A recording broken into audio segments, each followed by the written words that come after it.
Ahí está. Bueno, les doy la bienvenida eh, a este laboratorio titulado Misterios del Equívoco, con tres subtítulos que voy a tratar de explicar hoy. Eh, la verdad que estoy bastante sorprendido por la convocatoria que tuvo eh, la difusión de este seminario. Hay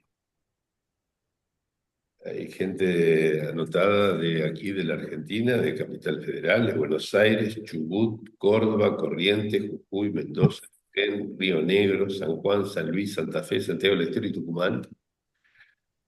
Y de América, Bolivia, Brasil, Chile, Colombia, Costa Rica, Ecuador, México, Paraguay, Perú, Uruguay. E incluso tenemos de España, Italia e Israel. Unas cuantas personas, unos cuantos colegas, varios de ellos conocidos personalmente incluso de Israel.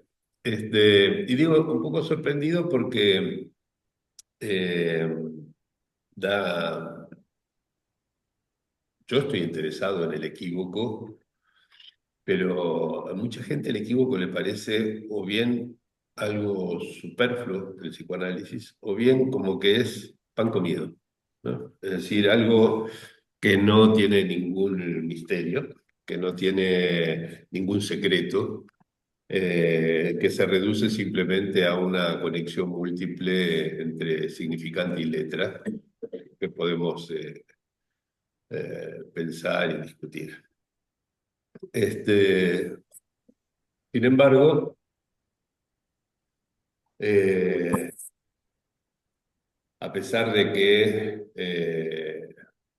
el problema del equívoco fue una de las primeras cosas en las cuales busqué incidir en algo, el discurso lacaniano, en mi libro sobre la interpretación, que ya tiene casi 30 años. eh, a medida que avanzo en este terreno cada vez menos explorado, en el que me voy metiendo, más misterioso me resulta no solamente el equívoco, sino la cantidad de problemas que convergen en este enigma de qué es un equívoco. Eh, por eso le puse como título a este laboratorio Misterios, en plural, del equívoco, que refleja bien lo que me plantea el equívoco, ¿sí? Plantea sus misterios. Y me pareció además adecuado inscribirlo bajo el nombre de laboratorio que vengo dándole a esta actividad ya, que lleva 19 años, ya desde hace 3 años, porque antiguamente yo buscaba desarrollar un saber que ya se sabía, ¿sí? Y en este último tiempo me doy cuenta de que estoy explorando cosas de las cuales no solamente yo no sé, que eso no sería un gran misterio, muchas cosas que no sé, sino muchas cosas sobre las cuales aún no sabemos en general los analistas. Así que por eso, por su relevancia, me parece conveniente explorar para ver si podemos producir algún saber nuevo. Sí, sí, sí. Eh, entonces, puse estos tres subtítulos eh, porque, bueno, el primer interés que digo que se remonta a las épocas de mi primer libro sobre la interpretación era un interés eminentemente clínico, es decir, tenía que ver fundamentalmente con el modo en que el equívoco forma parte del cálculo de la interpretación. ¿Sí? Hay alguien que está con el micrófono abierto, pido que cierren los micrófonos, por favor, para que no se escuchen los ruidos de las casas. Gracias. Eh, entonces, eh, ese interés, ¿qué tal? Voy a tener que hacerlo yo porque alguien dejó su micrófono silenciado. Ahí está. Bueno, decía, disculpen la interrupción, pero alguien se dejó su micrófono abierto. Eh, Decía, ese primer interés en el equívoco, de tan larga data, tenía que ver entonces con el problema del cálculo de la interpretación, un problema muy debatido que parecería ser que, según la opinión de muchos, no hay otro cálculo de la interpretación que es el que se hace a posteriori, el que se hace después de haber hecho la interpretación.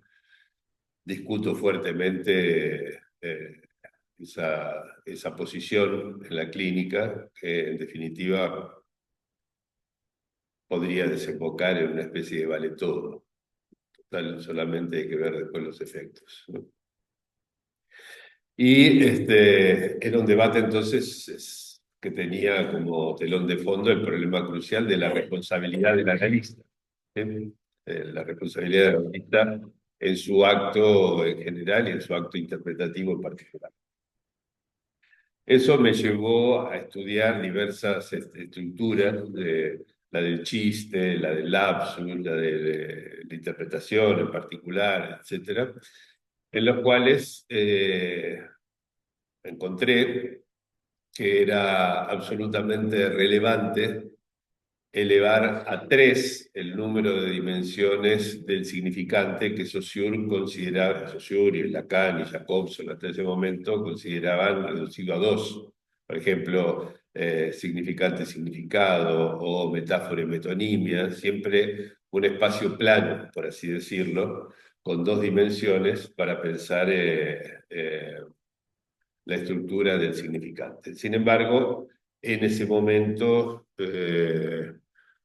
pude ver que incluso en el Tratado de Lingüística de Saussure, escrito por los alumnos de Saussure, en fin, sobre la base de las notas de lo que él dictaba, lo que se llama el problema de la delimitación de las unidades, las unidades eran los signos, ¿no? Formados por significante y significado.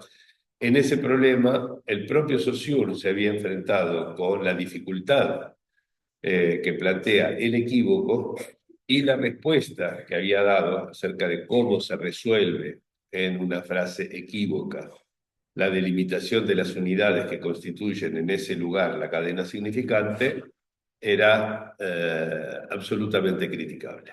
¿Sí? Vi en su momento ejemplos, aquí los he repetido hasta el cansancio, no voy a entrar en ese punto, pero sí quiero destacar desde ya que el espacio del significante no se puede reducir a 2 dimensiones, es necesario introducir la tercera dimensión. ¿Sí? Si quieren, podemos llamar a esa dimensión la dimensión sincrónica, diacrítica, es decir, donde en un mismo instante, por eso es sincrónico, ¿no? Si este fuera el eje del tiempo, ¿no? En un mismo instante, lo que tenemos aquí son todos los significantes con su valor de pura diferencia, donde no tienen ningún valor en sí, sino que cada uno vale por su diferencia con todos los demás en un instante dado de la lengua correspondiente. Luego tendríamos la dimensión diacrónica,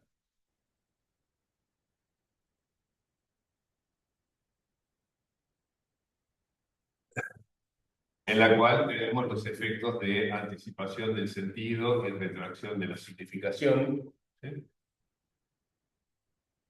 Propios de metáfora y metonimia, que se inscriben entonces en este plano formado por estas 2 dimensiones. Hasta ahí llega Saussure. Hasta ahí llega Jacobson. Hasta ahí llega Lacan en la instancia de la letra. ¿Sí? Sin embargo, el propio Lacan se dio cuenta de que había otra cosa, que era la letra precisamente, aunque en ese texto de los años 50 no pudo todavía distinguirle con precisión respecto del significante. Y esa otra dimensión es la que inaugura lo que yo prefiero llamar la dimensión del equívoco, que es la dimensión que va a concentrar todos nuestros misterios este año. ¿Sí? La dimensión del equívoco eh, tendré que reformularlo un poco mejor después con el tiempo, a ver si se ve bien allí. Sí. La dimensión del equívoco es algo que tal vez necesita reformular, precisar aún un poco mejor para que se entienda, digamos, qué es lo que estoy diciendo con el equívoco. Mi propia apreciación de lo que es un equívoco cambió a lo largo de estos 30 años. Tengo que ayornarla. Eh, pero lo cierto es que eh, si pensamos, como en algún momento lo sugiere Lacan, a la altura de Literature, por ejemplo, años 71, que lo que escuchamos es el significante y que lo que leemos es la letra, ¿sí? Por más que esas aproximaciones de Lacan sean perfectibles, criticables, etcétera, de todos modos tenemos que entender el equívoco como una relación entre lo que escuchamos y lo que leemos, ¿sí? O bien, cómo leemos aquello que escuchamos, que podría ser prácticamente la definición más amplia y abarcadora de lo que es una interpretación, ¿sí? No solo el psicoanálisis, ¿no? En general, cómo leemos lo que escuchamos, ¿sí? Eh, Esto tendremos que corregirlo, perfeccionarlo, ¿sí? Pero es una primera aproximación para ver que en la dimensión del equívoco introducimos algo que está por fuera de la dimensión pura del significante, ¿sí? Por eso, si quieren, podemos decir que esta dimensión existe a los dos planos que constituyen podríamos decir, el área de incumbencia del significante, ¿sí? Introduce allí algo ajeno al significante mismo, ¿sí? Pero inseparable de él, que es la operación de lectura, ¿sí? De aquello que se escucha. Bueno, por supuesto, esta inquietud acerca del valor y del uso, de la estructura misma incluso que tiene el equívoco, fue algo que llamó la atención de Freud desde los primeros momentos. Eh, ya desde la fundación del discurso analítico alrededor del 1900, lo tiene a Freud hablando, por ejemplo, de cambios de vía, de palabras puente, ¿no? Esas Wortbrücke, como se llama en alemán, ¿no? Habla de falsos enlaces, por ejemplo, ¿no? Que son maneras de abordar, por así decirlo, una dimensión que, hilando más fino, podemos asociar con la dimensión del equívoco, aunque habría que hacer muchas aclaraciones, ¿no? Pero les traje, por ejemplo, para que vean este interés temprano de Freud en el asunto, una referencia de la interpretación de los sueños, realmente 1899-1900, donde dice en la página 346 lo siguiente, resumo un poco la frase, dice, la palabra está predestinada a la multivocidad y las neurosis aprovechan desprejuiciadamente, tan desprejuiciadamente como el sueño, las ventajas que ello ofrece, ¿no? Me encanta eso. O sea, a las neurosis, lo mismo que al sueño, le importa un bledo la manera en que solemos relacionar el significante con la letra. Esa multivocidad, ¿sí? Es decir, el hecho de que, multivocidad es otra manera de decir el equívoco, ¿no? Esa multivocidad de la palabra es algo que usamos en la vida cotidiana, lidiamos con eso, produce malentendidos, ¿no? Pero además el sueño se vale de eso de una manera tan desprejuiciada como lo hacen las neurosis, ¿no? O sea que me parece muy interesante. Y por más que no use la palabra equívoco, sino multivocidad, entendemos que está refiriéndose a esta dimensión que existe a la del significante, ¿no? Por ejemplo, si ustedes van a las conferencias de introducción al psicoanálisis de Freud, hay una conferencia que muchas veces he citado, ahora no repasé el número en el que está, donde dice, la mejor interpretación que yo he visto en mi vida no la hice yo, ¿sí? La hizo Artemidoro Daldiano en el siglo no sé cuánto, este, en la que se registra del oráculo que acompañaba a Alejandro Magno en sus conquistas, ¿sí? Y que interpreta el sueño de donde, mientras estaba dudando de si seguir asediando la ciudad de Tiro, ¿sí? O seguir adelante hacia el Asia, digamos, el resto del Asia Menor, para el lado de la India, porque ya estaba perdiendo mucho tiempo en esa ciudad endemoniada. Mientras dudaba eso, tiene un sueño, ¿sí? Alejandro Magno tiene un sueño en el cual ve a un sátiro bailando, ¿sí? Y cuando le cuenta el sueño a su oráculo, ¿no? Que era, por supuesto, un arma imprescindible en la guerra en ese entonces, porque era lo que comunicaba con los dioses, ¿no? El oráculo interpreta el sueño diciéndole tuya es Tiro, porque sátiros, la palabra para sátiro en griego, se puede leer cortando sátiros, que es tuya es Tiro, ¿no? Es decir, que hace lo que hoy en día llamamos en la interpretación por el equívoco, ¿sí? El mismo significante, el mismo sonido, ¿sí? Lo lee de otra manera, ¿sí? Y eso lleva a un recorte de unidades significantes distintas, ¿sí? Entonces lee lo que escucha de otro modo. Y Freud dice, es una interpretación que no sabríamos mejorar, ¿no? Como mejor que este tipo de interpretación, imposible. O sea que para Freud, la interpretación por el equívoco era la interpretación por excelencia, mucho mejor que todas esas que buscaban dar un sentido y lo que a usted le pasa en realidad quiere decir tal cosa, etcétera, ¿sí? Tan usada y abusada por Freud mismo, ¿no? Pero para él lo fundamental era esa interpretación por el equívoco, ¿no?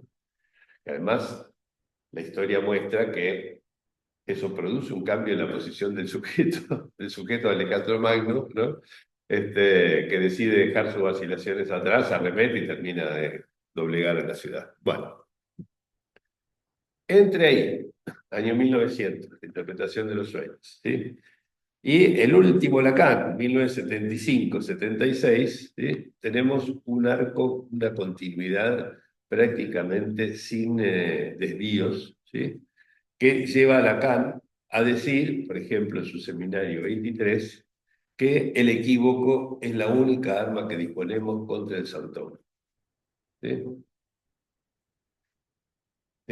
Fíjense que está diciendo algo así como el reverso de lo que decía Freud, pero en el mismo sentido en que siempre se lo hace el psicoanálisis, ¿no? Así como está construido el síntoma, así es como debemos estructurar la interpretación, ¿no? Entonces, esto que decía Freud, que la palabra está predestinada a la multivocidad y las neurosis aprovechan tan desprejuiciadamente como el sueño las ventajas que ello ofrece, ¿sí? Muestra por su reverso que el equívoco es la única arma que tenemos contra el Santón. Pasaron 75 años y seguimos dando vueltas alrededor de ese equívoco. Más aún todavía, ¿sí? Al año siguiente, seminario 24, ¿sí? Cuyo título es un equívoco, o todos los seminarios que van desde Encore, Le Nom du Père, RSI, Les Santons y L'Insuccès de l'Unbébus et l'amour, ¿sí? ¿Por qué Lacan se pone a hacer títulos que llevan en su escritura ya un equívoco? ¿Sí? Que el modo en que se lo puede leer hace que se lo pueda escribir de diversas maneras, ¿sí?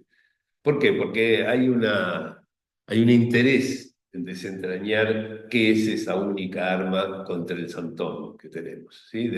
Si es la única arma que tenemos, mejor que sepamos su funcionamiento, ¿sí? Que podamos desarmarla, engrasarla, tenerla bien preparada para que el gatillo no falle en el momento en que haya que disparar contra el Santón, ¿no? Entonces, en el año siguiente, Lacan introduce con ese largo juego de palabras que es el título, ¿sí? L'insuccès de l'imprevu c'est l'amour, ¿sí? un equívoco adicional translingüístico que es entre el alemán unbewusste y el francés unbevu, ¿sí? Que es, podemos traducir por una pifia, un yerro, una equivocación o como lo quieran decir. ¿Sí? Pero con eso, él pretende ir más allá del inconsciente. ¿Sí? Cosa que venía haciendo desde el seminario 22, ¿no? Con su síntoma que existe al inconsciente. ¿Sí? Y en el inconsciente tenemos metáfora y metonimia, lo que hace que el inconsciente esté estructurado como un lenguaje. ¿Dónde ponemos la dimensión de la letra, la dimensión del equívoco? ¿Sí? No en el inconsciente. Tenemos que crear una dimensión novedosa. ¿Sí?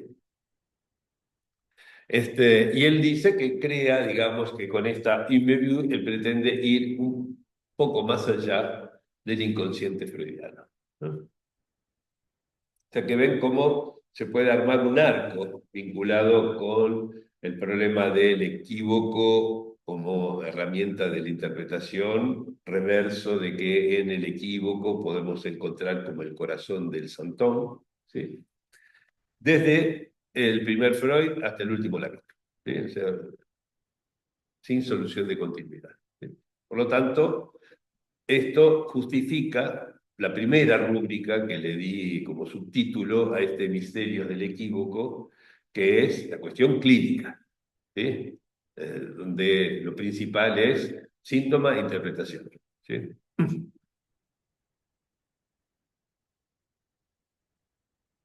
Recuerdo que cuando terminé de hacer el primer borrador de ese primer librito de hace 30 años sobre la estructura de la interpretación, eh, me di cuenta de que había introducido algo nuevo. ¿Sí? Después de haberme leído todo lo que podía sobre la interpretación en Freud, en Lacan, en Miller, en otros autores, etcétera, me di cuenta de que había introducido algo nuevo que era lo que llamé en ese entonces significante puente, ¿sí? Basado un poco en la relación del significante y la letra en el equívoco y en la idea de palabra puente de Freud. ¿Sí?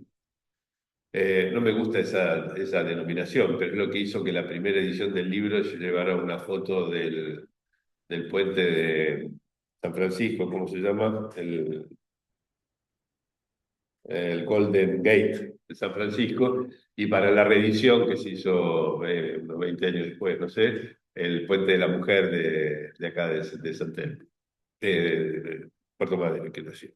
Bueno, ¿por qué? Porque me parecía que había algo de ese puente que había que destacar, ¿sí? Que era como el principal aporte. Y bueno, ese puente era el que, por así decirlo, nos movía del plano de los dos, digamos, del plano bidimensional, ¿sí? Valga la redundancia, del significante y el significado, de la metáfora y de la metonimia, o de lo que aquí llamé la dimensión sincrónica diacrítica y la dimensión diacrónica, ¿sí? De ese plano nos llevaba a la tercera dimensión, ¿sí? Y hacía un puente con esa otra dimensión que es la de la letra y el equívoco, ¿no? Bueno, esto simplemente como para introducir entonces el primer vector que me conduce a explorar desde hace tanto tiempo los misterios del equívoco, ¿no? Se me fue transformando en misterioso el equívoco a medida que pasaba el tiempo, como suele suceder. O sea, al principio me parecía, como supuse que le podía parecer a la mayoría de la gente, pan comido. Es muy sencillo el equívoco. Bueno, estoy convencido cada vez más de que no. Bueno, paso al segundo punto, eh, que es un interés mucho más reciente, de hecho, suscitado eh, diría, en los últimos 2 años, ¿sí?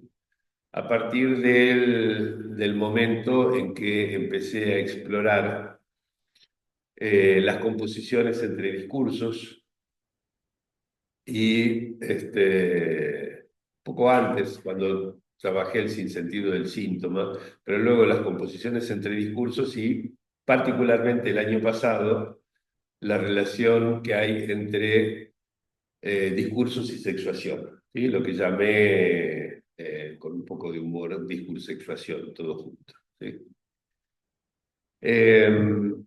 Repaso un poco los hitos de ese trabajo.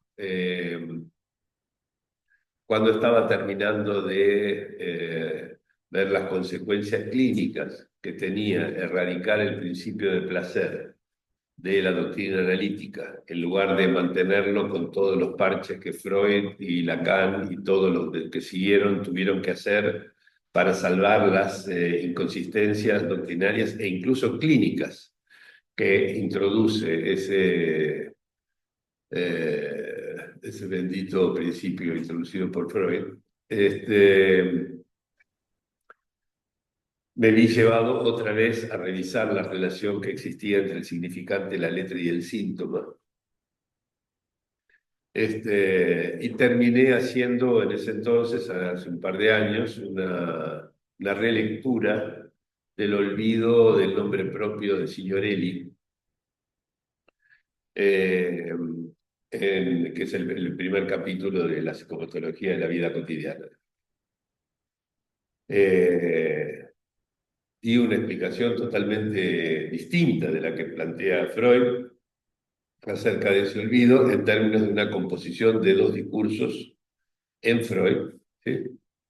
Y para eso nuevamente tuve que valerme de la relación entre el significante y la letra, ¿sí? O sea, de la dimensión del equívoco. ¿Sí?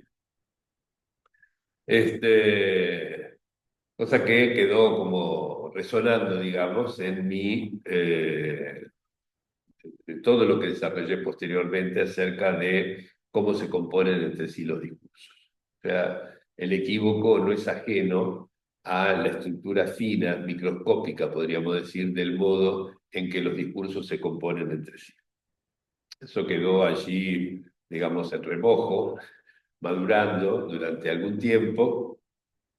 Al año siguiente, al estudiar la correlación entre discursos y sexuación, eh, esa discusión puso en el primer plano el enigma de por qué tuvo tanta estabilidad, más allá de la época, más allá de la cultura, el binario polar, digamos, hombre-mujer, masculino-femenino, siendo que la demostración del psicoanálisis es que esos conceptos no tienen manera de ser definidos y que el falo, incluso como funciona en la fórmula de la sexuación, no permite hacer una repartición en dos polos, no sostiene ninguna bipolaridad de índole sexual, ¿no? Entonces, la estabilidad proveniente de ese par hombre-mujer, masculino-femenino, tiene que venir de otro lugar. ¿Sí? Y se empezó a plantear el enigma. ¿De dónde proviene eso? ¿Sí? Nos vimos llevados, yo por lo menos me vi llevado mientras hacía la interrogación, a recuperar algunas cosas dichas por Lacan, un poco enigmáticas, en más de un lugar. Particularmente el año pasado, en las últimas reuniones del año pasado, me centré en extraer las consecuencias de algo que dice Lacan de Turdi, lo tendrá dicho. ¿Sí? Eh, Allí dice, y otra vez aparece allí el equívoco, ¿sí? Página 514 de los otros escritos en castellano. ¿Sí? Dice Lacan, resumo un poco, ¿sí? El inconsciente está sujeto al equívoco con que cada lengua se distingue. Una lengua, dice, es la integral de los equívocos que de su historia persisten en ella. Hasta ahí, eran cosas más o menos consabidas y que muchas veces se había tomado, citado, elaborado, explicado, desarrollado, ¿sí? Pero agrega Lacan algo que es lo que me llevó a abrir los ojos al respecto. Dice que es la beta, una lengua, sigue hablando de la lengua, ¿no? Es la beta en la que lo real de que no hay relación sexual depositó su sedimento en el curso de los siglos. ¿No? Es decir, que conecta ¿sí? El inconsciente con el equívoco propio de la lengua, ¿no? Diciendo una lengua es la integral de los equívocos, ¿no? ¿Saben lo que es una integral, no? Integral es la integral, así en femenino, ¿sí? Es un término matemático para designar una suma infinita de cosas infinitamente pequeñas, ¿no? Eh, por lo cual, la integral en total no tiene por qué ser infinito, ¿sí? Porque una suma infinita de cosas infinitamente pequeñas puede ser algo perfectamente finito, ¿sí? Entonces, una integral de equívocos, ¿sí? Es decir, que la lengua es una integral de equívocos, entiendo que Lacan piensa que cada equívoco es una cosa pequeñita, ínfima, ¿sí? Eh, pero que la sumatoria de todas esas cosas, ¿sí? De todos esos equívocos, es lo que constituye la langue, ¿sí? La lengua.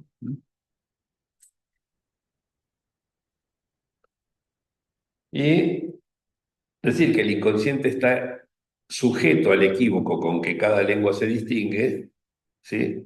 Nos llevaría a decir, si el inconsciente está estructurado como un lenguaje, está en este plano, ¿sí?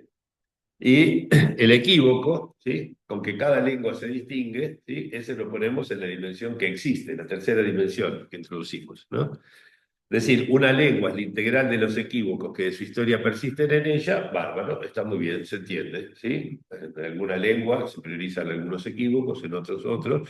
Esto se va sedimentando en el curso de los siglos, pero dice que es la beta en la que lo real de que no hay relación sexual depositó su sedimento en el curso de los siglos. Quiere decir que hay algo de la sexualidad que se deposita allí, en esa dimensión, y no en las otras dos dimensiones, que son las dimensiones del significante. ¿Sí? Entonces conviene explorar esa tercera dimensión, porque en la dimensión del significante está, por ejemplo, el falo. Allí está, por ejemplo, el significante fálico. La función fálica se encuentra allí, la de las fórmulas de la sexuación.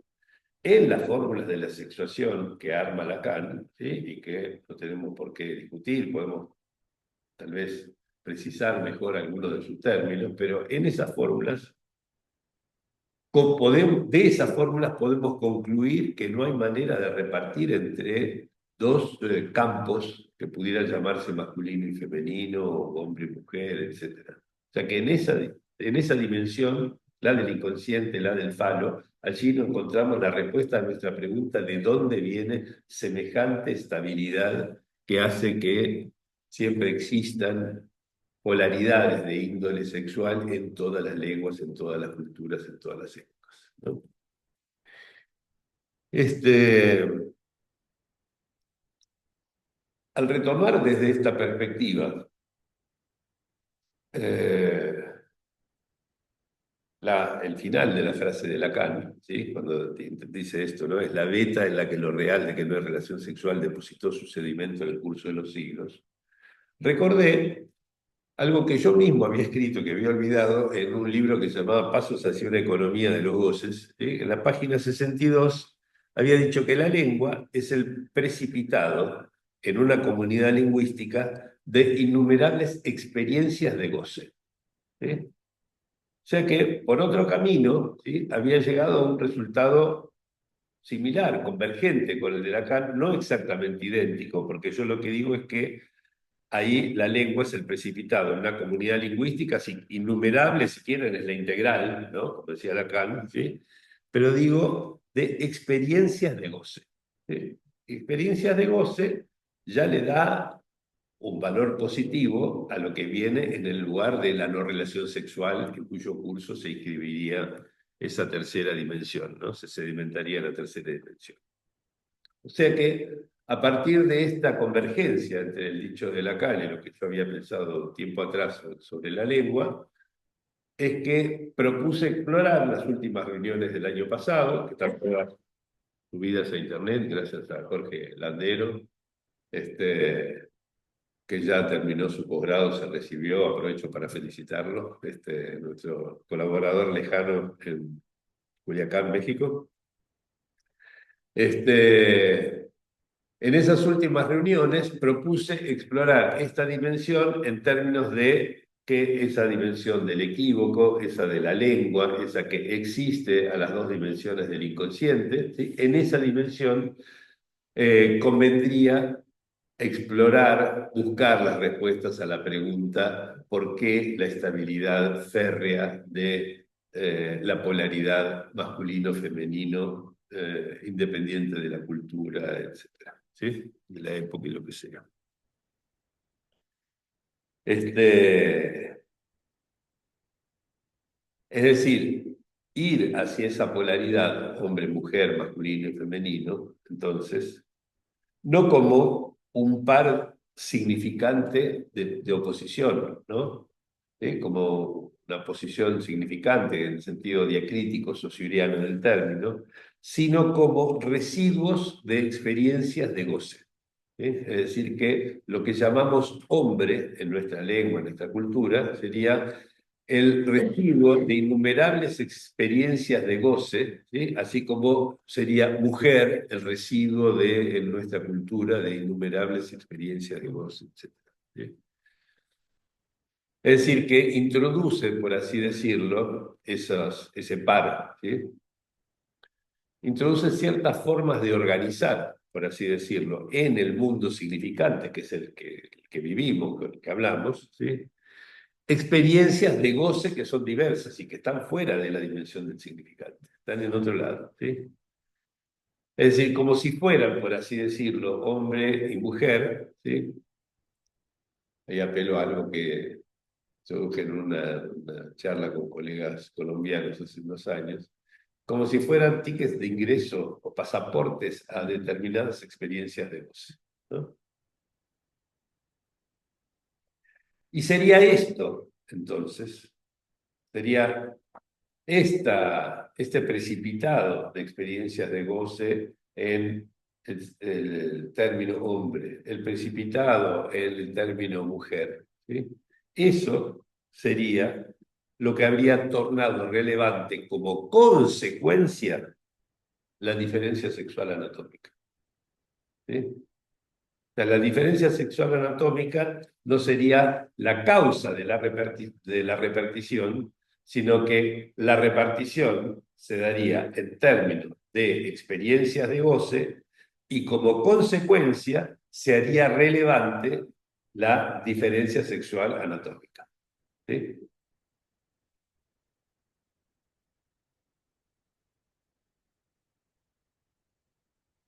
Como dije en alguna reunión a fines del año pasado, no es relación sexual, sino experiencias de goce abiertas a todas las posibilidades, pues eso es lo propio del ser humano, y por lo tanto con una carencia absoluta de orientación, ¿sí?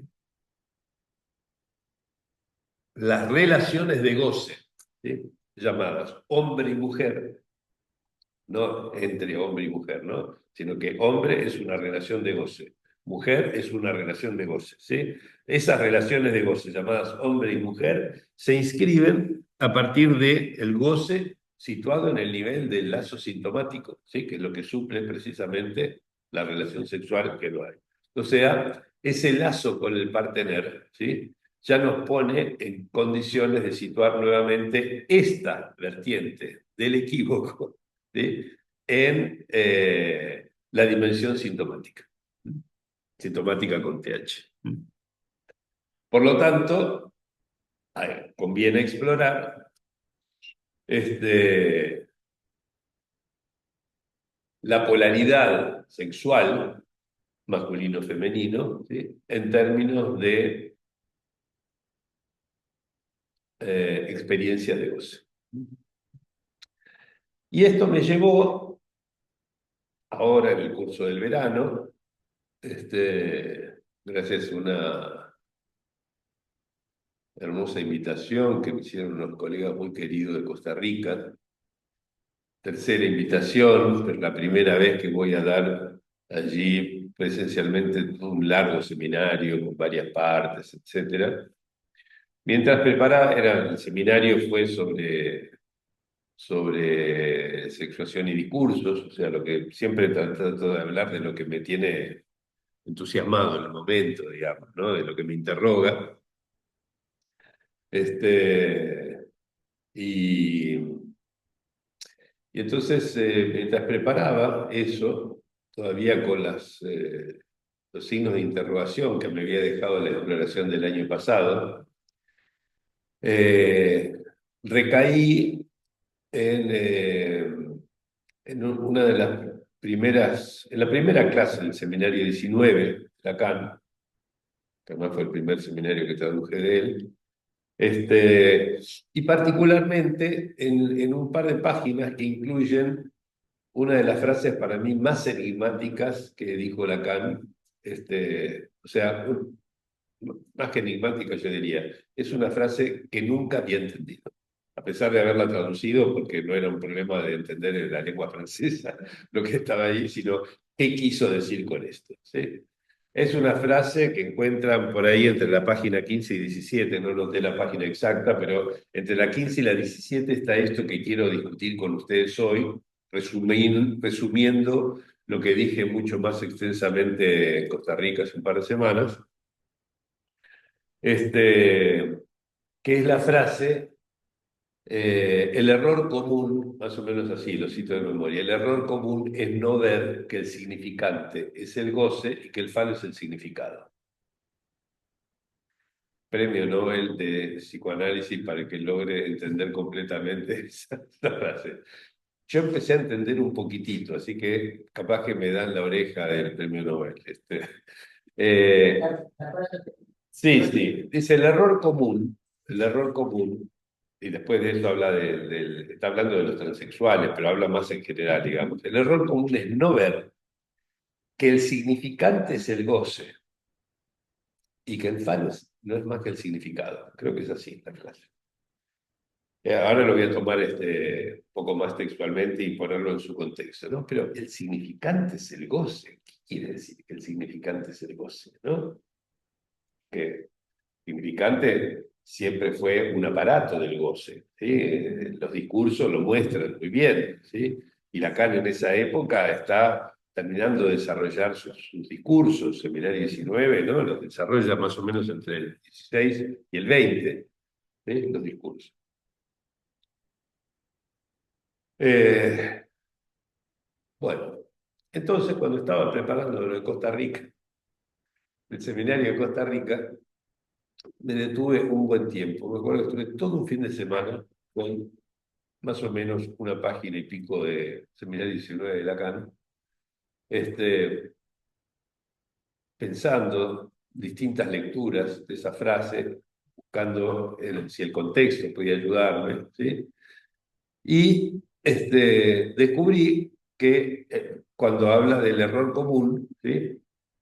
Había que leerlo, bueno, por lo menos descubrí, interpreté que ese error común al que se refiere había que enlazarlo con otro error del que Lacan hablaba un poco antes, ¿sí? Una página antes hablaba de otro error, ¿sí? Que tampoco yo había interpretado muy bien, parecía más bien una chanza de Lacan, no sé, una ironía de Lacan, cuando habla del error en la teoría psicoanalítica, ¿no? Entonces ahora les voy a dar, hecho este preámbulo, ¿sí? Les voy les voy a presentar lo que hace un par de semanas en Costa Rica llamé con un poco de humor la teoría del error común, ¿sí? Que es mi teoría, ¿sí? Mi manera de explicarme ese par de paginitas del seminario 19, a ver qué les parece, someterlo a discusión, ¿sí? Como se sometió a discusión con los colegas costarricenses, ticos, como se llaman.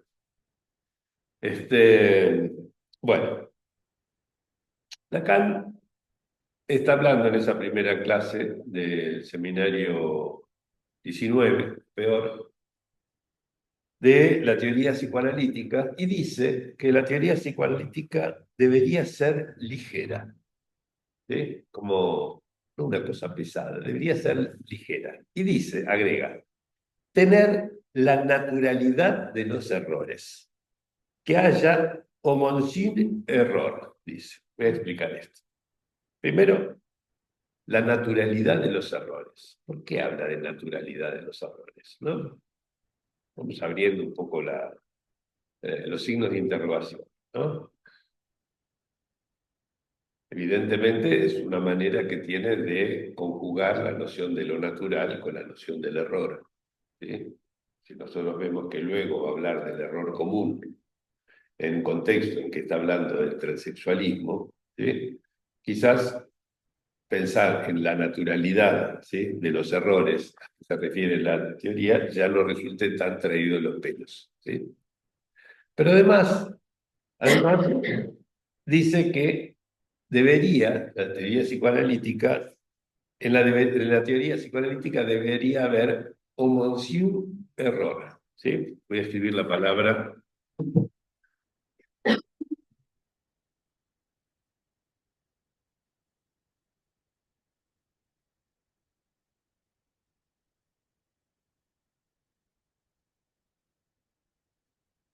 Bueno, esta E al final que hace que la palabra sea femenina es porque en francés error es palabra femenina, ¿sí?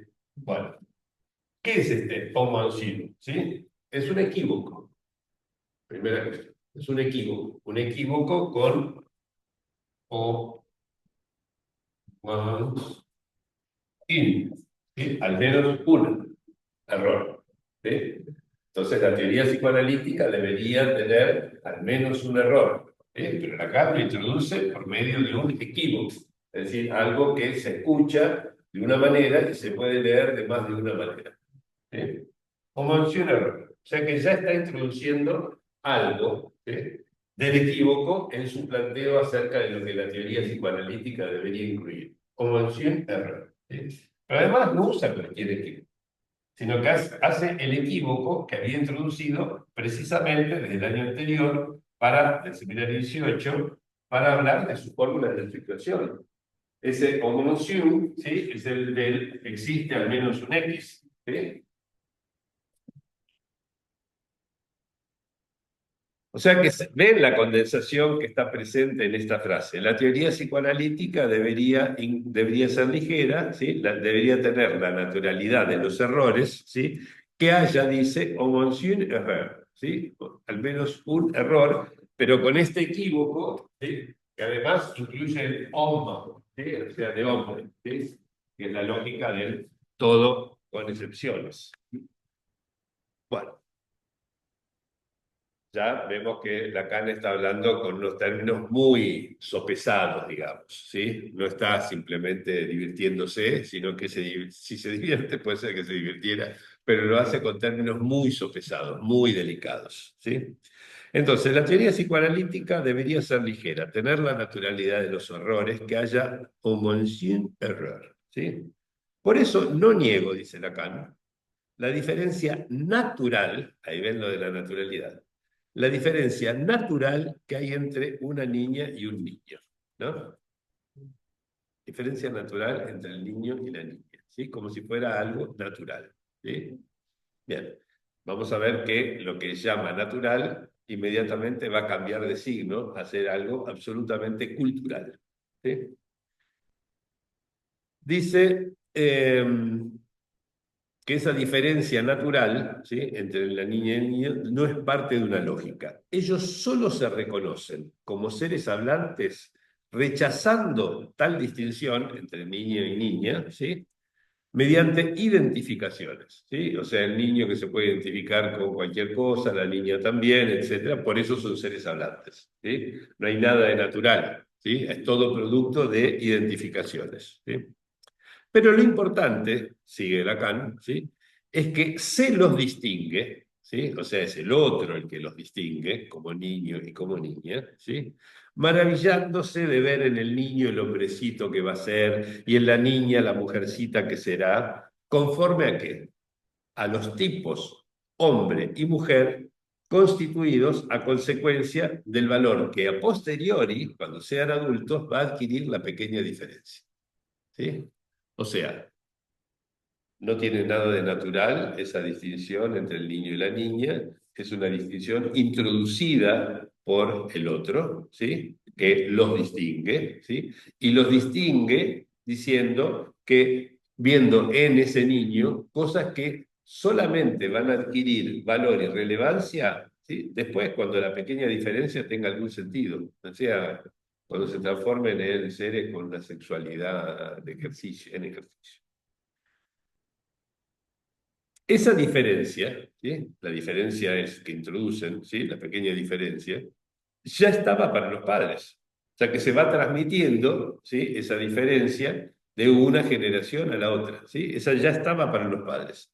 Y tuvo efectos en el modo en que ellos fueron tratados como hombrecito y como mujercita, ¿sí? O sea que cada generación va renovando de alguna manera lo que instituye como las notas de hombre, de mujer, etcétera, en esa transmisión, ¿sí?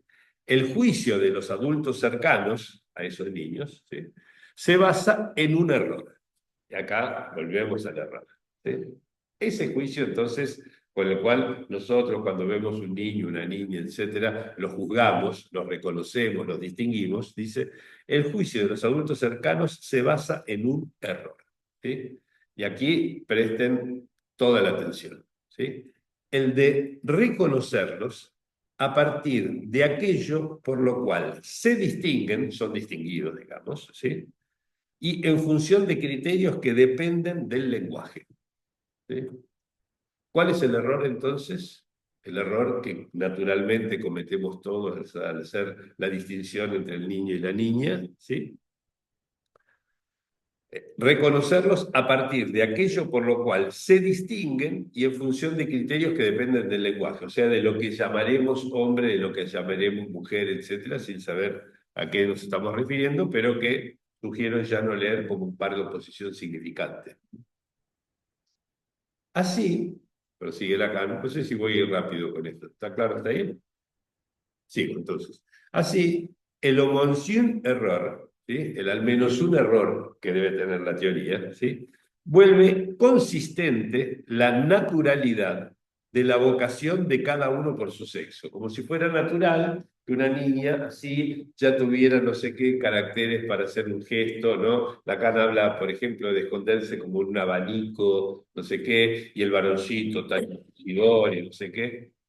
Son todas pues, cosas transmitidas culturalmente, ¿sí? A partir de ese error común, que le da consistencia a la naturalidad, ¿sí? De esa repartición, ¿sí? De esa vocación que cada uno tendría por su sexo.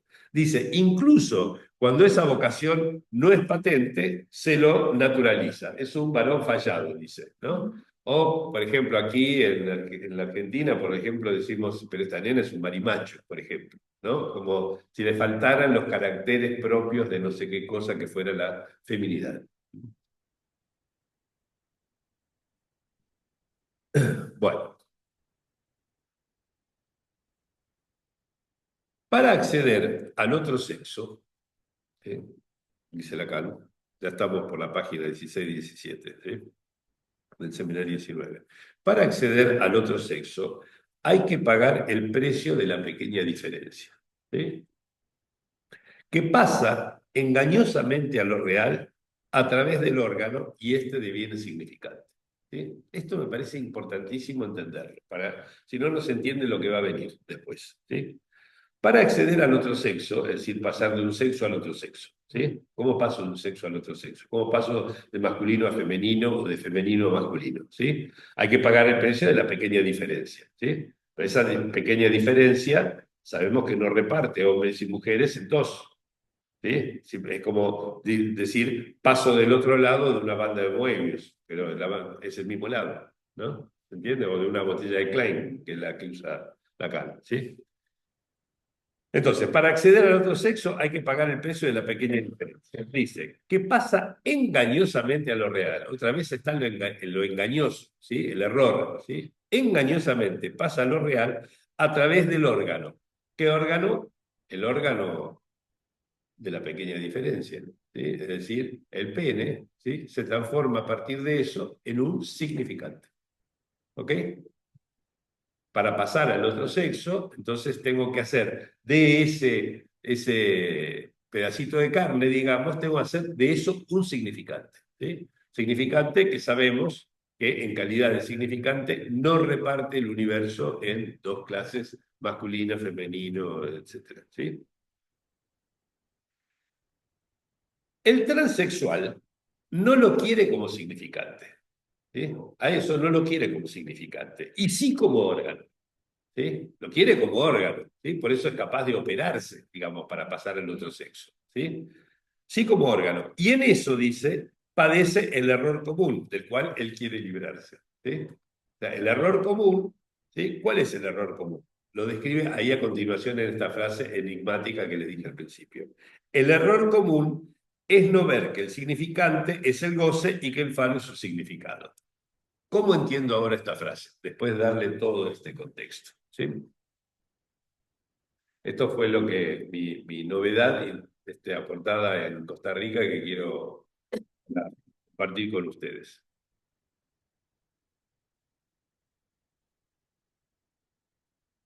Primero, es necesario, parece, recuperar para esto eh, la noción de significante que Lacan introduce en el Seminario 9 y que, entre otras cosas, es el que lleva a dar al falo la figura topológica de una botella de Klein. ¿Sí? Que es que el significante es el corte, ¿sí? Y que cada tipo de corte engendra tipos diversos de superficies. Algunas superficies son cerradas, bilaterales, y pueden repartir el universo en dos. Por ejemplo, se supone que un significante que define un concepto, ¿sí? Un concepto divide el mundo en dos. Lo que entra en el concepto cae bajo el concepto o lo que no, ¿sí? Y hay eh, una bipartición, digamos, del universo en dos clases disjuntas, ¿sí? Eh, pero hay superficies, hay cortes que engendran superficies que no tienen dos lados y que por lo tanto no reparten el universo de los objetos correspondientes a ese significante en dos categorías separables. La banda de Moebius es el ejemplo más común, pero la botella de Klein es un poco más complicada, solo realizable en cuatro dimensiones, a decir verdad, pero es la que Lacan utiliza ya desde el seminario 10, ¿sí? eh, para representar el significante fálico. ¿Sí? En una de las clases del seminario 10 tienen la figura de la botella de Klein con el subtítulo de la vasija de la castración. ¿Sí? O sea, digamos, el recipiente, digamos, con el cual se arma la castración. ¿Sí? Esa castración, es decir, la distinción entre fálico castrado, ¿sí? Que sería la que proporciona el significante fálico, esa no reparte el mundo en dos. ¿Okay?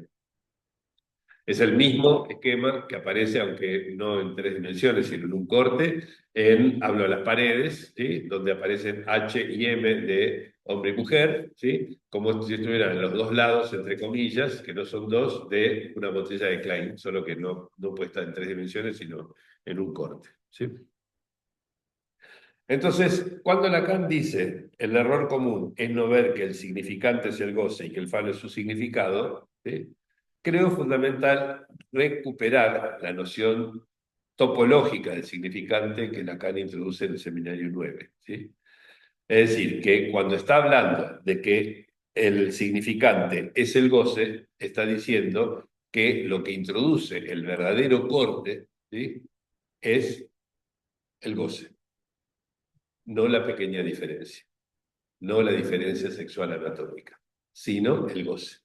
¿Sí? Que el corte, es decir, que el significante es el goce, es aquello que me permite repartir hombre y mujer, etcétera, es el goce, ¿sí? Y no un significante, no un concepto, no lo que sea, ¿sí? Menos aún la anatomía. ¿Sí?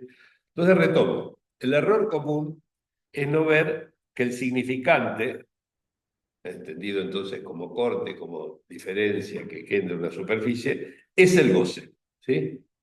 Y se entiende que entonces la diferencia es de goces. Y que el falo, dice, es su significado. Claro, ¿cómo significamos nosotros esa diferencia de los goces? Mediante el falo. ¿sí? Por medio de la pequeña diferencia. Ese es el error común. Creer que por medio de la diferencia entre tener y no tener ese órgano, ¿sí? Que pasa a lo real como significante, dice Lacan, ¿sí? Que es eso, ¿sí? Lo que permite construir el binario, ¿sí? Que llamamos hombre y mujer. No, se trata de una repartición en términos de goces, ¿sí? Esto es lo que hoy llamo, por lo menos mi teoría del error común, mi manera de leer la frase de Lacan de el significante, que el error común es no ver que el significante es el goce y que el falo es su significado, ¿sí? Concluyo estas líneas de Lacan. Dice, el transexual no quiere ser significado falo por el discurso sexual. Su error es forzar, mediante la cirugía, el discurso sexual, que hemos estudiado bastante el año pasado. Entonces, me parece importante pensar esto, digamos, ¿sí? Lacan no está diciendo que es de la diferencia entre fálico y castrado que surge el significante fálico que reparte las categorías hombre y mujer que resultan en verdad estar conectadas entre sí sin nada que las distinga radicalmente, sino que está diciendo, hay diferencia de goces. Hay un corte en el nivel de los goces del propio cuerpo, de los goces del cuerpo del otro. Después ahondaremos sobre ese punto, ¿sí? Pero de esa relación, de esa combinatoria de goces que llamamos hombre y de esa combinatoria de goces que llamamos mujer y que son distintas, ¿sí? De eso nosotros pasamos a significarlo por medio de la diferencia producida entre tener y no tener un pito. ¿Está? ¿Cuál es el problema por el cual es tan común, por ejemplo, la frustración que llega a la depresión e incluso al suicidio de los transexuales? ¿Sí? El problema es que una vez hecho todo ese cambio de semblante que implica, por ejemplo, una hormonización, un cambio crear nuevas formas genitales, etcétera, todo eso, ¿sí? Lo que parece es que o bien el goce es el mismo que tenían antes, nada cambió, o bien pierden incluso el goce que tenían antes sin conquistar nada a cambio. Él, en su momento, cuando estábamos trabajando esto hace un tiempo, le invité a Paula Uffi, que tiene una experiencia clínica muy amplia, digamos, en este punto, a que comentara un par de casos que ella compartió con nosotros. Y traía esto, pero hoy en día, después de haber investigado un poco más cosas, veo que las propuestas de Miquel Missé, incluso en un libro nuevo que sacó hace un año o 2 años, que se llama Adolescentes en Transición, no tiene desperdicio realmente, y que voy a tratar de comentar este año aquí. Lo estuve comentando ya bastante en Costa Rica. Este, esos trabajos hechos con transexualismo, de una perspectiva incluso no psicoanalítica, aunque dialogan con el psicoanálisis, con gente incluso de la escuela española, ¿no? La ELP, hay varios citados allí. Esos trabajos tienen que ser nuestra fuente de desprejuiciación, digamos, para poder trabajar no solamente la cuestión del transexualismo, sino los problemas que el transexualismo plantea a la sexuación en general, ¿sí? Y que creo que Lacan pescó a la forma con el estilo que él tenía, digamos, en estas páginas de la 15 a la 17 del seminario 19. Pero entonces, ¿sí? Volviendo a ¿cómo estamos de tiempo? Tenemos tiempo. Volviendo a los misterios del equívoco, ¿sí? Lacan introduce entonces en la dimensión del equívoco el precipitado de la no relación sexual. Yo le agrego esto, experiencias de goce, y resulta ser que Lacan dice que la polaridad hombre-mujer no se sostiene en la pequeña diferencia, sino en una distinción, un corte entre experiencias de goce. ¿Sí? El significante es el goce. Significante no es el pito, no es el órgano, no es el falo, ¿sí? Sino es el goce, en el sentido de que es allí donde se produce el corte. ¿Sí? Bueno, entonces esto, por supuesto, sometido a revisión, a discusión, etcétera, esto no es más que una introducción al problema para dejarme el último tercio, al último de los tres ejes por los cuales me aproximo a los misterios del equívoco. Es prácticamente el más reciente de todos, a mí, que es el del autismo. ¿Sí? Autismo, el que no tengo ningún reparo en mencionar que tengo muy escasa experiencia clínica directa, un poco mayor gracias a un par de cárteles sobre autismo que me tomaron como más uno y de los que aprendí muchísimo, como suele ser, por eso me gustan tanto los cárteles y estar como más uno es donde más se aprende. Con gente con mucha experiencia clínica, con mucho trabajo allí, también de supervisiones, etcétera, y de ciertos intercambios un poco más asiduos en los últimos años con los colegas de la cigarra, aquí en la Argentina, que me han llevado a leer más y más y más sobre el autismo, etcétera. E incluso me valió algunas invitaciones, actividades que hacen ellos. ¿Sí? Este, y resulta ser que una de esas invitaciones, en diciembre del año pasado, me llevó a dar una vuelta más sobre la noción del equívoco, gracias a tener que comentar en una mesa de unas jornadas organizadas por ellos, jornada internacional, digamos, por el autismo, tres casos clínicos. No estaban presentados con su diagnóstico, pero claramente se podía distinguir que dos de ellos eran de autismo y uno era una psicosis infantil. ¿Sí?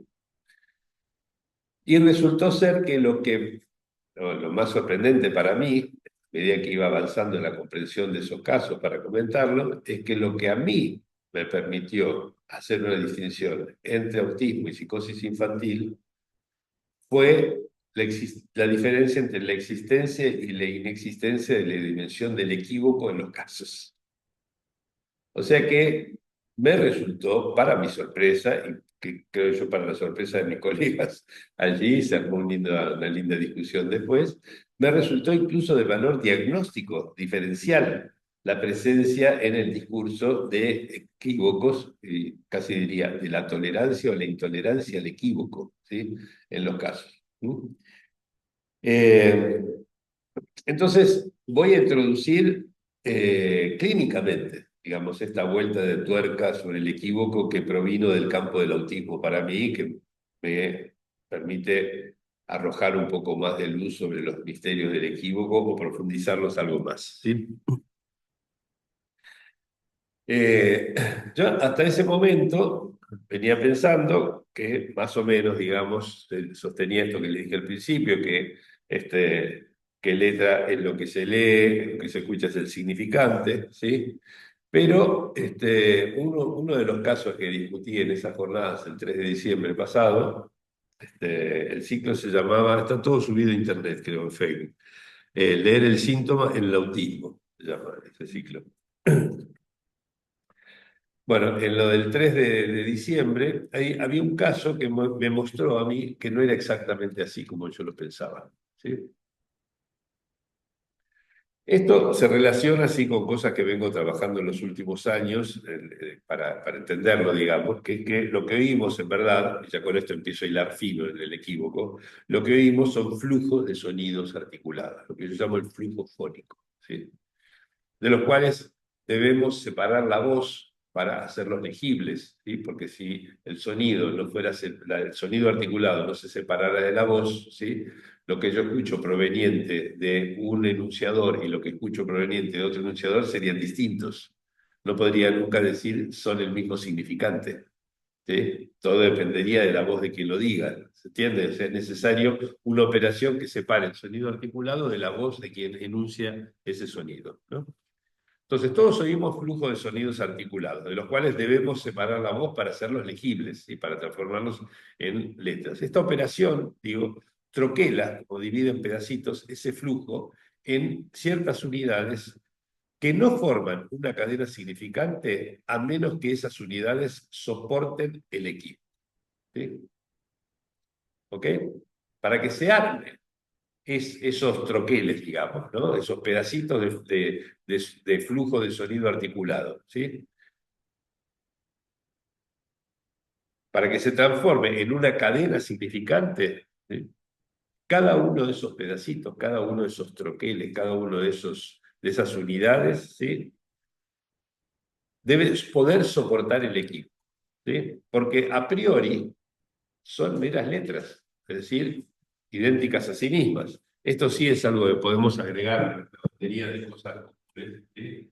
Que lo que distingue el significante y la letra, al menos aproximadamente, que un significante es distinto de cualquier otra cosa, incluso de sí mismo, principio diacrítico, mientras que la letra, por el contrario, debe ser idéntica a sí misma, es decir, debe soportar el principio de identidad, ¿sí? Que es el motivo por el cual Lacan nunca pudo formalizar el discurso científico, porque no se soporta el significante, sino en letras unívocas, ¿sí? Significante siempre es equívoco. Entonces, para que esos pedacitos de flujo fónico, ¿sí? Que son meras letras idénticas a sí mismas, ¿sí? Devengan significantes y por lo tanto no idénticos a sí mismos, ¿sí? Abiertos entonces a una multiplicidad de sentidos, ¿sí? Tienen que integrar los equívocos propios de la lengua, ¿sí? Sin esa relación significante-letra, ¿sí? No podría pasar de la lectura, la troquelación de este chorro de sonidos, el flujo fónico, a constituir una cadena significante, ¿sí? Tiene que haber una incorporación, por así decirlo, de los equívocos de la letra. Es necesario integrar los equívocos de la letra, es decir, articulaciones entre un sonido y múltiples lecturas posibles, ¿sí? Y justamente eso era lo que no ocurría en el primero de los casos que comenté el 3 de diciembre. ¿Sí? O sea, no se producía esa operación, ¿sí? Por lo tanto, era un sujeto, digamos, ¿sí? Una niña pequeña, ¿sí? No lo recuerdo, que disponía de la letra, de la dimensión de la letra, disponía de la dimensión de la escritura, pero no de la del significante, ¿sí? Y como ya venía leyendo bastante sobre autismo en los últimos tiempos, vi que eso ocurría en muchos otros síntomas autistas, no solo en el de esa niña, ¿sí? No abren cada una de esas unidades a una multiplicidad, ¿sí? Que es lo que le da la multiplicidad propia del equipo, ¿sí? Por ejemplo, en el caso de esta niña, ¿sí? Esta niña no respondía a su nombre mientras era equívoco y plural, o sea, mientras la podían llamar de varias maneras, ¿sí? Pero sí responde una vez que ese nombre es unívoco, ¿sí? Solo admite conexiones uno a uno entre un objeto y su nombre, entre una palabra y su eco, entre una canción y su reproducción, entre un no y el siguiente no, entre una tecla y un color, entre un color y un animal y un sonido, incluso entre una mímica y un sonido, ¿sí? Esas conexiones uno a uno, ¿sí? Y como las relaciones uno a uno permiten contar, eso está como apéndice de mi librito sobre la interpretación, ¿sí? Ya podemos contar con establecer relaciones uno a uno, aunque no sepamos los números uno, 2, 3, 4, etc. Como esas relaciones uno a uno permiten contar, ¿sí? Eso le permite a ella definir y detectar una falta, ¿sí? Es decir, acá falta algo, ¿sí? ¿Por qué? Porque falta una de las conexiones uno a uno, ¿sí? Entonces, la conclusión de la lectura de ese caso era que hay síntomas que al leer el flujo fónico, esto es lo que propongo al final del libro del sinsentido del síntoma, ¿sí? Síntoma como aparato de lectura que resuelve los equívocos, tendré que retomar esto con detalle. Pero esto, digamos, muestra que hay ciertos síntomas que producen, ¿sí? Al leer producen letras, como el de esta niña, y otros que producen significantes, ¿sí? O sea que lo que hacen, la operación que realizan con el flujo fónico, a veces se reduce a producir esos cortes que llamamos letras y que permiten establecer relaciones uno a uno, ¿sí? Pero no significantes, ¿sí? Otra manera de llegar a este resultado está en una revista que se llama Letras Lacanianas, un artículo brevísimo que publiqué ahí que se llama Antes del Fantasma. ¿Sí? Creo que ya debe estar en la biblioteca de Leo, por si les interesaba. Bueno, ese mismo día, yo les dije que eran tres casos que tenía que comentar, ¿no? El segundo caso que tenía que comentar era el de otra niña con un síntoma muy distinto en el cual la apertura al equívoco permitía crear un lazo discursivo, a diferencia de la otra, ¿no? Que tenía esto tan común, digamos, en el autismo, que es que no arman lazo discursivo, ¿no? En el caso de esta segunda niña, sí, digamos. La apertura del equívoco le permitía crear ese lazo discursivo, el diálogo se tornaba entonces posible a partir de allí, ¿sí? Porque armaba cadena significante, pasaba entonces de esa dimensión inicial, ¿sí? A la dimensión significante, ¿sí?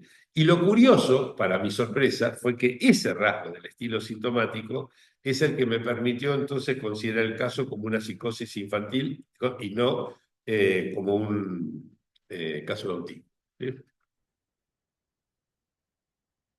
Y el tercer caso de esa mañana que hablé era el de un niño cuya desconexión solo se interrumpía cuando se enfrentaba con letras y números, que tienen el carácter de hacia arriba, es decir, de ser idénticos a sí mismos, ¿sí? Y también frente a unos pocos objetos, pero por lo tocante a lo que los identifica como únicos mediante relaciones uno a uno, biunívocas, ¿sí? Que permiten definir faltas y por lo tanto posibilitar juegos como el de desaparecer. Por ejemplo, hacer la relación entre un objeto, un autito, por ejemplo, y la marca del auto, ¿sí? Una relación uno a uno. Entonces, había en este niño un afán constante de restaurar la correspondencia uno a uno cada vez que adrede se provocaba una falta. O sea, en el taller en el que participaba, ¿sí? Después de ver que disponía de esta capacidad de establecer enlaces unívocos, introducía en un momento un elemento y faltaba el par que armara la relación uno a uno, ¿no? Entonces él tenía el afán de restituirlo, ¿no? Y falta algo, introducir ese algo que faltaba, etcétera. O sea, digamos, se producía un movimiento basado en esa estructura, ¿sí? De hecho, esto empieza a variar. El taller lo hacen soportar por un tiempo relaciones no simétricas y cuando empieza a soportar esas relaciones no simétricas, por ejemplo, se flexibiliza la rigidez de ese niño, ¿sí? Y le permite empezar a valerse de frases y de acciones que además lo llevan a poder hacer lazo, ¿sí? Sin necesidad de soportar el peso de la enunciación, ¿sí? Porque es lo que a veces no se soporta, ¿sí? Yo digo esto, yo pienso esto, ¿no? Bueno. En consonancia entonces con el primer caso, que también era autismo, ¿sí? No había en este síntoma un empalme con la lengua como integral de equívocos de vuelta, ¿sí? Y por lo tanto no se excedía a la dimensión multívoca del significante, ¿sí? Entonces, ¿qué es lo que significa esto? Que no se puede producir a partir de allí un avance en dirección al campo del otro con mayúsculas, ¿sí? Si entendemos que el otro con mayúsculas es un nudo de discursos necesariamente articulados en significantes. Pero lo que agregué respecto de, que agregué ahora, digamos, cuando estaba preparando lo que iba a discutir con ustedes hoy, y que no lo introduje en ese entonces en la jornada de autismo, es cierto, digamos, si nosotros pensamos el otro, como vengo pensándolo últimamente, ya no como batería de significantes sueltos, sino más bien como nudo de discursos, ¿sí? Esta definición del otro como nudo de discursos me parece más relevante que la primera, porque además permite incluir aquellos discursos que no se originan en un lazo de significantes, como por ejemplo el discurso científico. El discurso científico, por su estructura, por su naturaleza, por supuesto, los científicos hablan entre sí, charlan, tienen montones quilombos muy lindos retratados por Labatut en sus últimos libros, etcétera. Pero eso no quita que lo que constituye su lazo propiamente dicho, en sentido científicamente científico, en el sentido estricto del término, ¿sí? Solo está mediado por letras, números, signos, con exclusión absoluta de la interpretación o de la multivocidad. ¿Sí?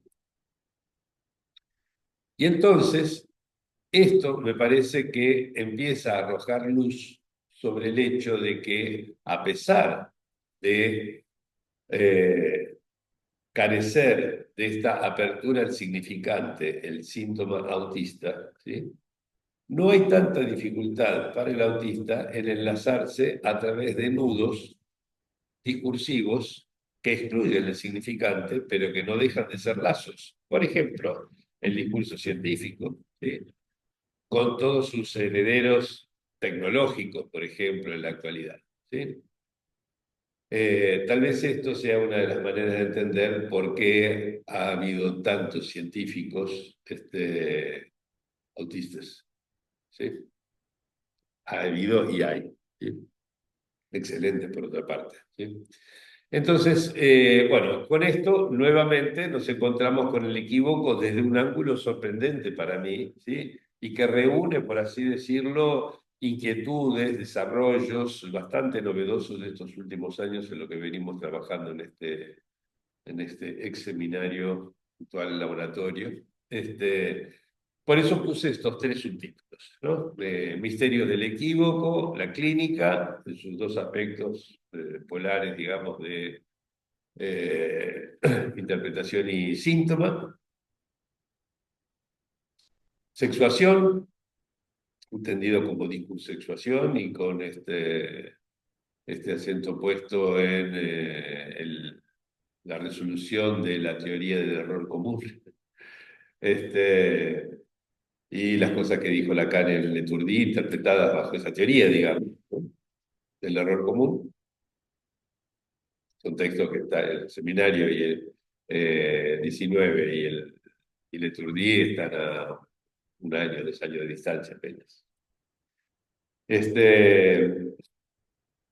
Y en tercer lugar, esta sorpresa que me llevo con respecto a la clínica del autismo, de pensar incluso el valor diagnóstico que puede tener la relación entre el síntoma y el equívoco en estructuras que ha costado tanto distinguir entre sí como son el autismo y la psicosis infantil. ¿No? Bueno, no sé si queda claro la introducción, por lo menos al tema. No creo que vaya a seguir un orden, primero uno de los ejes, luego otro, etcétera. Serán entremezclando y armando la trama.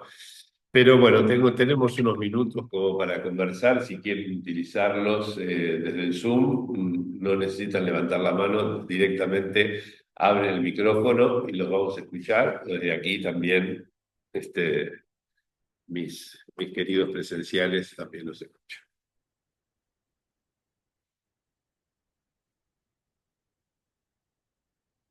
Entonces, bueno, entonces sería algo así como que el autista puede hacer lazo si me equivoco. El autista podría hacer lazos, efectivamente, ¿sí? Sin contar con la dimensión del equívoco, ¿sí?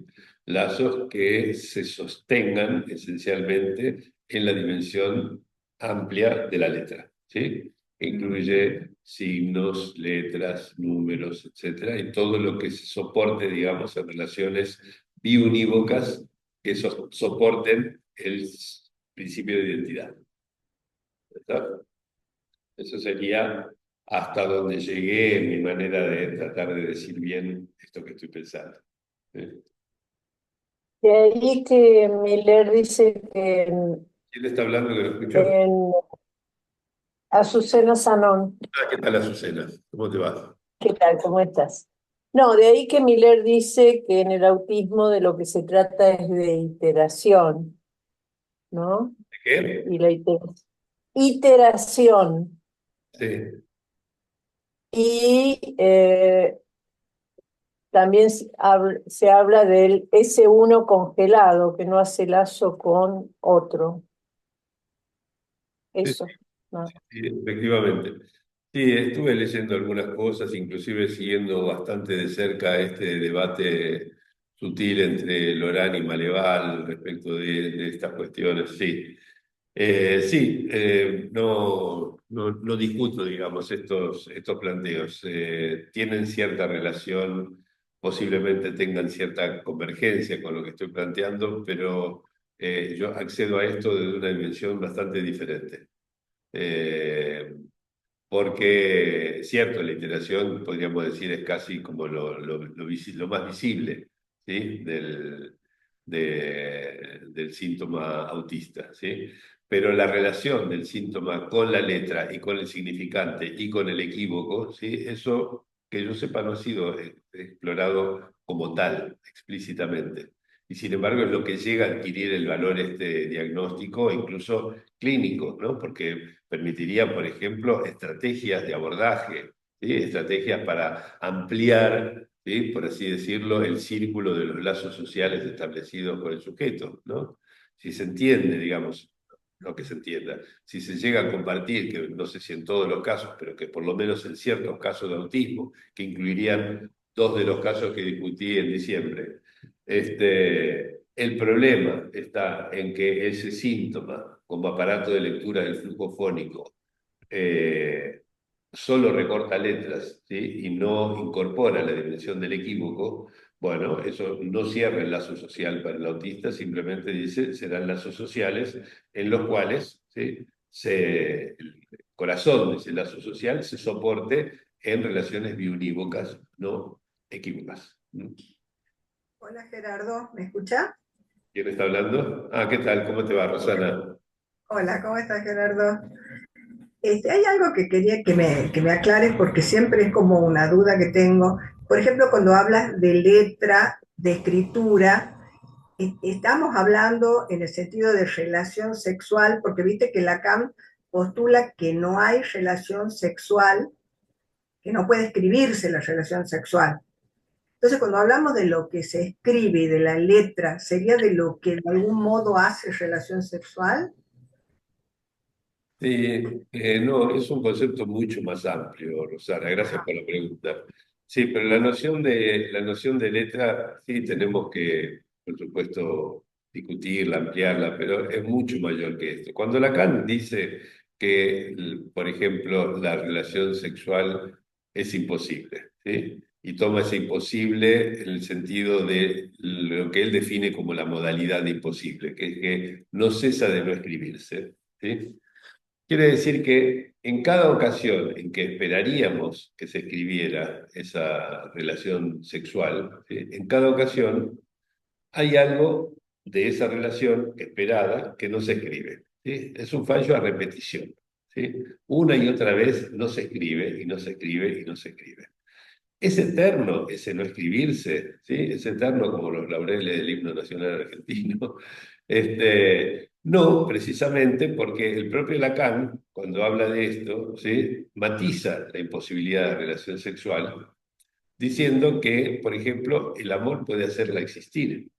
Es decir, que la contingencia de ese cesar de no escribirse es lo que demuestra que efectivamente es imposible, ¿sí? Gracias a que solo se sale por medio de la contingencia, ¿no?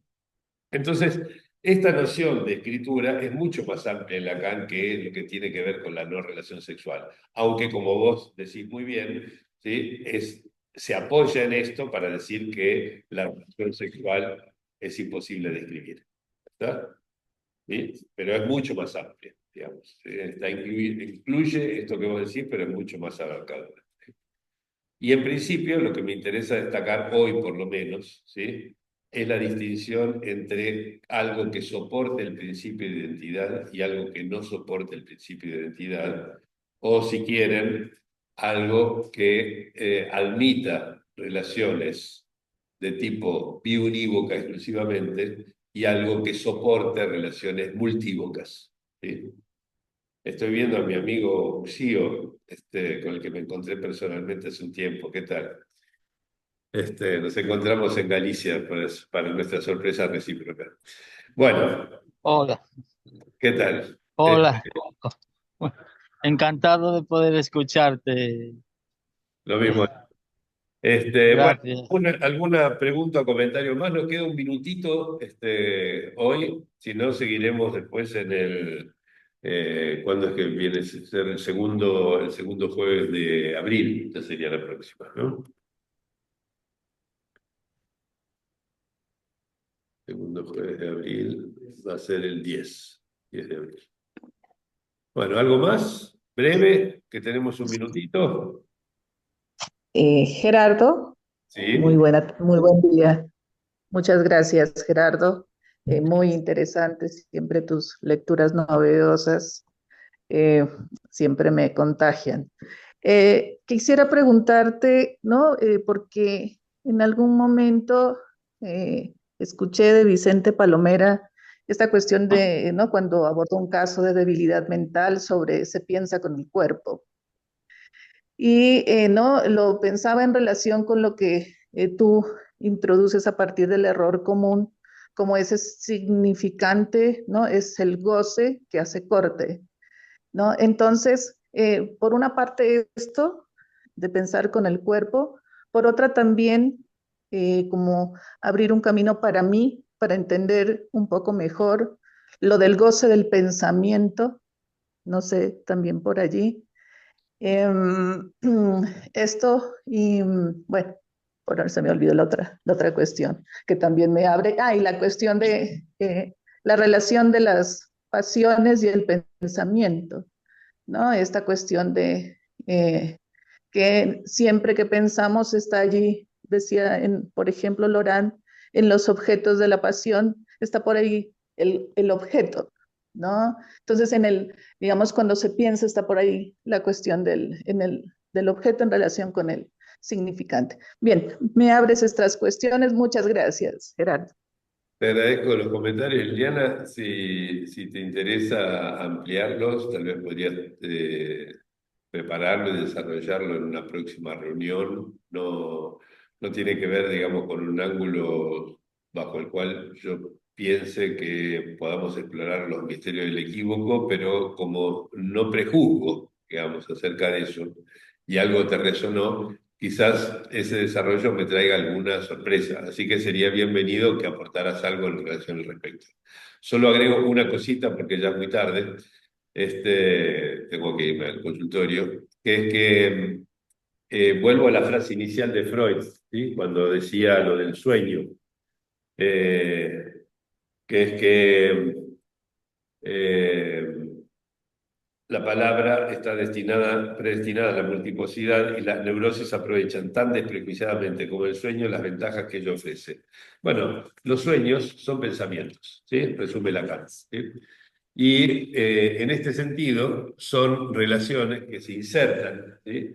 En la dimensión del significante, ¿sí? La dimensión que yo entiendo que es relevante para pensar el análisis de los sueños, etcétera, no es la dimensión del objeto como existente a la dimensión del significante, sino la dimensión de la letra y por lo tanto la del equívoco. La del objeto es fácilmente integrable en el plano de las dos dimensiones del significante y por eso es que Lacan terminó reconociendo que el objeto A no era real, sino semblante, y ubicando la singularidad como existente a ese plano y finalmente como existente a los registros real, simbólico, imaginario. Así que por eso digo, no veo por el lado del objeto que podamos arrojar luz sobre el equívoco, pero te invito, Liliana, como te dije, si querés desarrollar más esto que te suscitó la charla de hoy, con mucho gusto te vamos a escuchar, a ver si efectivamente nos sorprende la dimensión del equívoco. Bueno, agradezco mucho la participación de todos, presenciales y virtuales, y nos veremos entonces el segundo jueves de abril.